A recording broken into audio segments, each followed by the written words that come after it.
Hello and welcome to Perspectiva. I am Tom Philpot. Now, for years, India's youth have often been described as politically disengaged or reluctant to challenge those in power. But over the past 2 weeks, that perception has changed dramatically. Following widespread outrage over the NEET examination leak and growing concerns about the country's education system, thousands of students took to the streets across India. What began as demands for accountability soon evolved into one of the biggest youth-led protest movements seen during Prime Minister Narendra Modi's time in office. Well, the demonstrations culminated in the resignation of the Education Minister Dharmendra Pradhan, making him only the second cabinet minister to leave office during Mr. Modi's years as Prime Minister.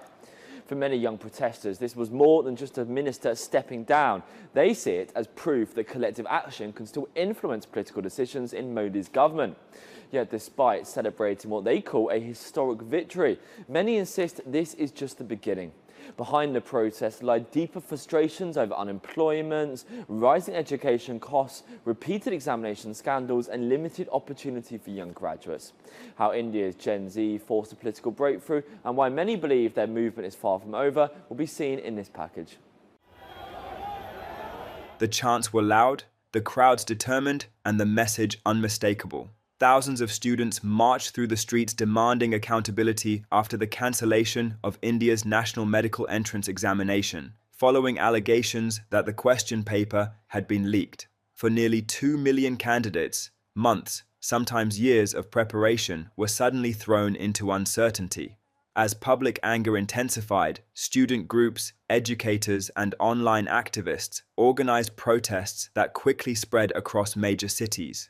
What started as demonstrations over an examination scandal soon transformed into a broader movement questioning the state of education and employment in India. Many young protesters documented confrontations with police on Instagram, where videos of arrests, baton charges, and detentions reached millions of viewers. Some say social media became the movement's strongest tool, helping bypass traditional media and bringing national attention to their demands.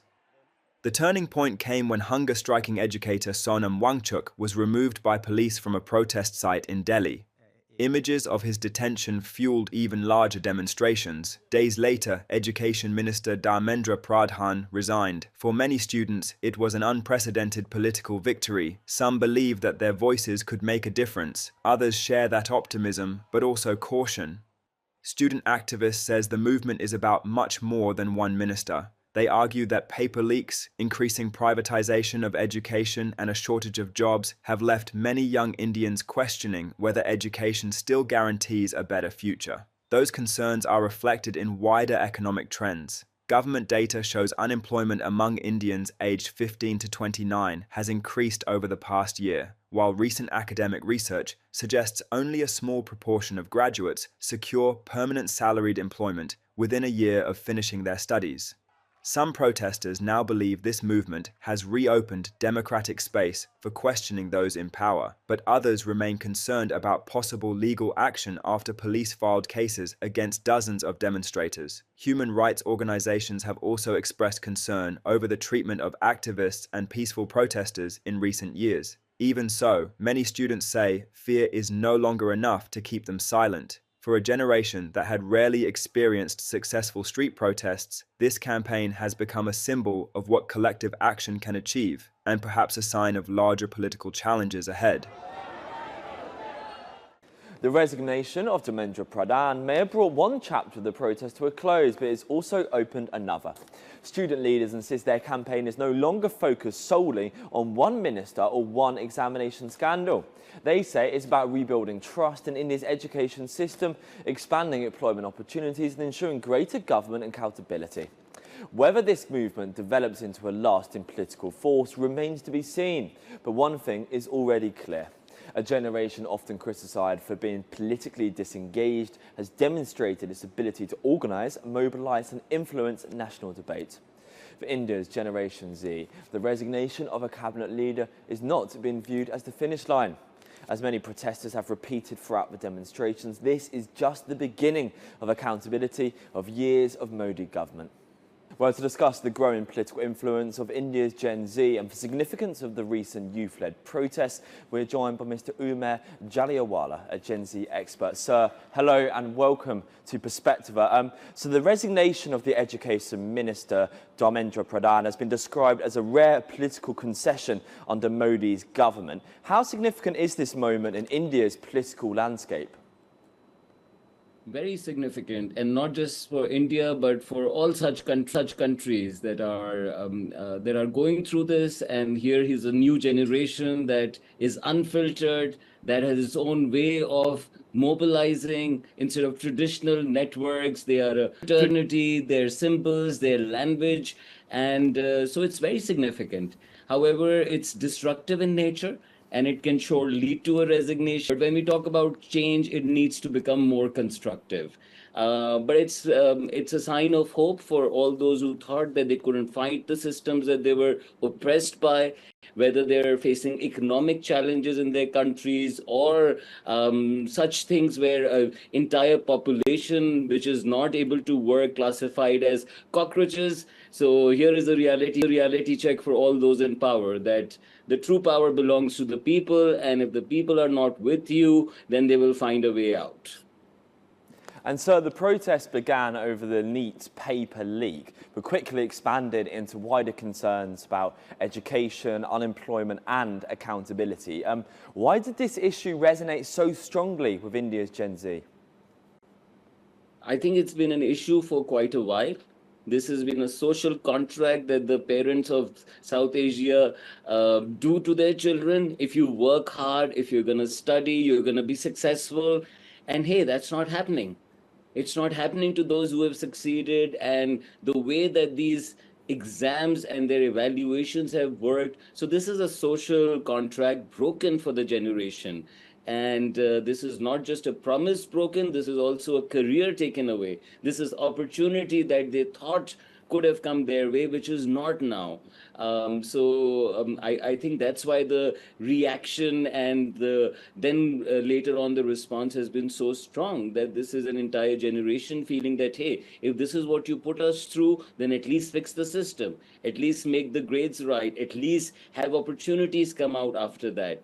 And if that's not happening, then why do we have to go through this entire thing and still get the labels and still be judged for not being able to make it through that system, which is not fair at all?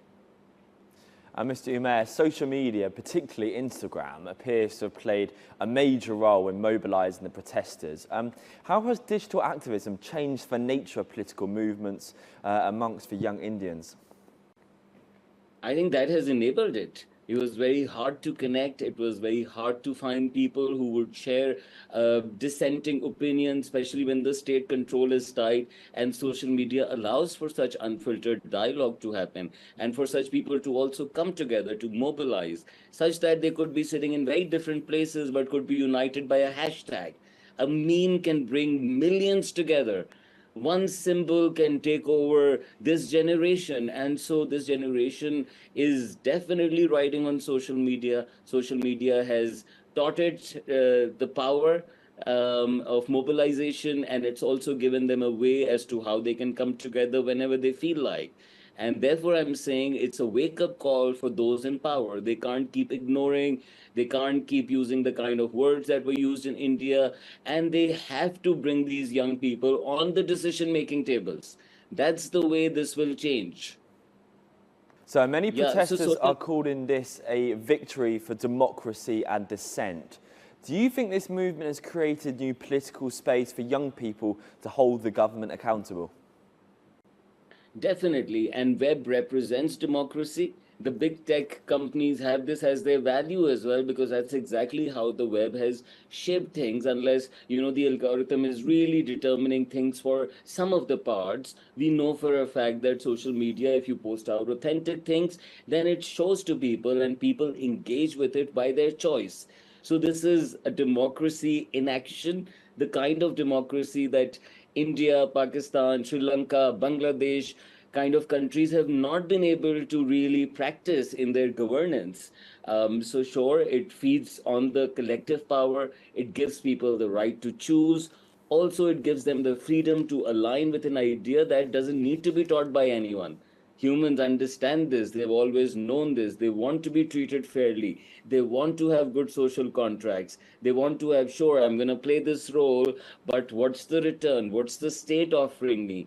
And so this generation is very clear about this. I also feel that this generation does not own the state like the older generations did. Like, it's our motherland. This is our country. For them, state is also part of the contract. What is my state offering me, and what is it that it's asking for? So it is the perks, the essential rights. Let's start there for India, and then keep rising for different classes, different expectations from state, and not just at the employment level. You can count it at the education level. And after we are sorted with this, we will also come about fighting. Hey, what's my area like? Why are these problems not being solved? So yeah, it's only a matter of time. This power that the young people have now seen, I don't think they will stop. They have a proof, and a proof with a big resignation, and that's India. But we have other proofs from surrounding countries where people getting together have pushed somebody in real power to lose it. And I don't think that can be forgotten. So yeah, this is a start, and I do feel that this democracy will challenge the existing democracy. And as these two will collide, we will perhaps look at a more participative, inclusive, and a for all state, which is not the reality right now. And Mr. Ahmed, at the same time, when there are concerns about arrests and legal action against the protesters, could fears of a crackdown discourage future demonstrations, or has this movement already crossed that psychological barrier? When has an arrest killed an ideology? When has gunning somebody down brought down an idea whose time has come? The answer is never. So fight all you may, oppress, arrest, put them behind bars. But they are connected in ways that the older generations don't even understand. And this is a ticking time bomb. And for all the states that are fighting it, will be the losers at the end of the day. And it's going to include the big power families, it's going to include the nationwide political influence holders. It's going to challenge a whole lot who currently have enjoyed the power because of the hierarchy, which means nothing to Gen Z. And so youth unemployment remains a major concern in India, despite the country's economic growth. To what extent are these protests really about the jobs in the future, rather than just one examination scandal? Um, if you look at how work is changing, if you look at what the countries with big population like India, like Pakistan have done to young people, which has given them lollipops and given them short-term skills to thrive for a little while, all of that is going to fall on its face. Work is changing in ways that we have never seen. We're going to see a massive young population which will not find anything to do with the current scheme. And that's what they're pushing towards. They've created an alternate scheme where they can be creators, where they can be problem solvers, and they are asking for a whole lot of support from their states in those realms. So if the states are really serious about this, then they would not want to answer the unemployment problem with the old libraries. They would like to answer, they must answer this with the call of the times. Where is it that the world is heading? What is it that the future is demanding? And what is it that the young people need to be exposed to, not just trained on? Gone are the days of skills and, hey, I can do this. It is also about who you are, what, how you see the world. That will translate into big money, and that's the big market now. People who are visionaries, who are solvers, who can see end to end and not just a skill and a piece of it.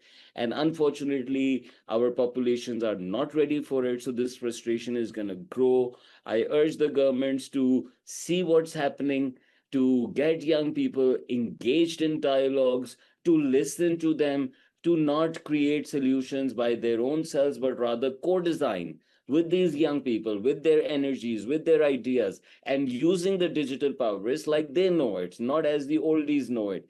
That way, we can together create a future that will be for everyone, where frustrations, even before they pop up, they find a way. And the young energy, I've always been a fan of what the young people represent as frustration, as anger, and as destruction out on the road. The same you can put to enterprise, to invention, and to a lot of constructive work. So, states, don't be scared. States, shake hands, don't arrest, talk, find out a way, and change. If you don't change, you're obsolete already. Mr. Mayor, some slogans now suggest that this movement could evolve into a broader challenge to the Modi government.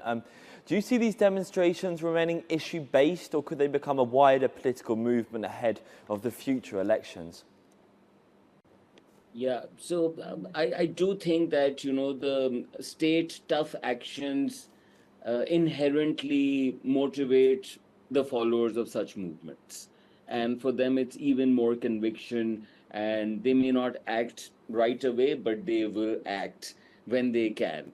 And everybody knows that governments come and go, and states don't enjoy the same power over time.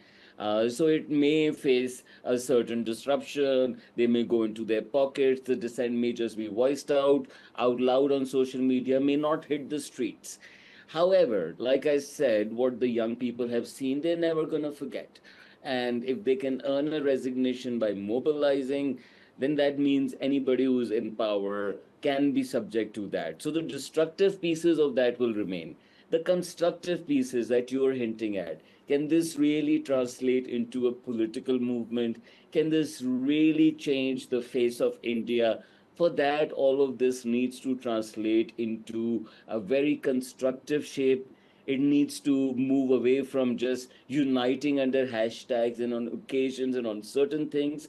It needs to be what the whole world represents, an institution that stands for it. So all that is happening. I'm sure there will be some leaders who are also, emerging from this, and it will be up to them how they come together and how they mobilize this power. One thing is for sure, it is a massive opportunity, and I'm sure some political powers will be eyeing that as well. And some traditional powers have used it when they see a young people growing, and a group emerging that is mobilized. They want to hijack it by offering them what they're asking for, but that's not the real deal. That's just a temporary fix. So I would urge the young people who are listening to this to be very conscious, and you have quite an opportunity, but use it wisely. Also, standing in front of the state is not always the wisest call. So use it in a way that really, really is constructive. Look after yourselves. And one thing is for sure, that if you're in the right direction, then the speed we can let go. It's all right. We can get there tomorrow, but we must get there with everyone with the least damage for all. So looking ahead, what should we watch for? What would determine whether this becomes a lasting youth movement that shapes Indian politics, or simply a moment of public anger that gradually fades away? I would urge the watchers and the viewers here to stop waiting and watching. Why are you not playing your parts? In the fight between the state and the Gen Z, where are the rest of the people? And if the rest of the people, their weight will determine which side this fight will go.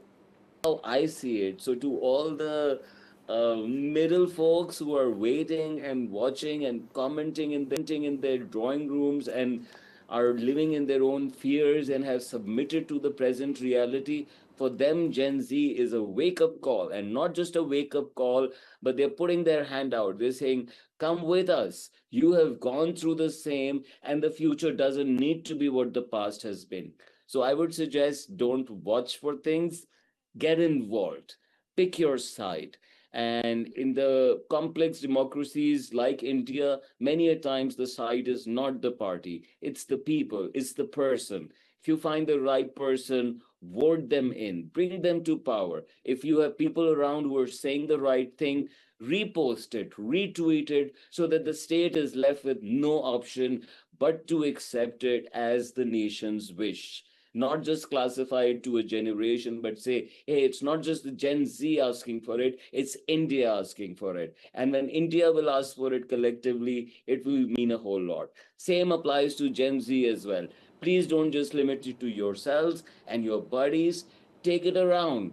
Go to the villages, hit the hard parts of your country, and that's when your digital and physical, when that unites, I'm sure all states will forfeit to such power and will either negotiate their ways out or just run away from it. Mr. Umair, thank you so much for your time. Really appreciate it. Well, next up, we look at Iran's threat to respond after a vessel is attacked by Ukraine.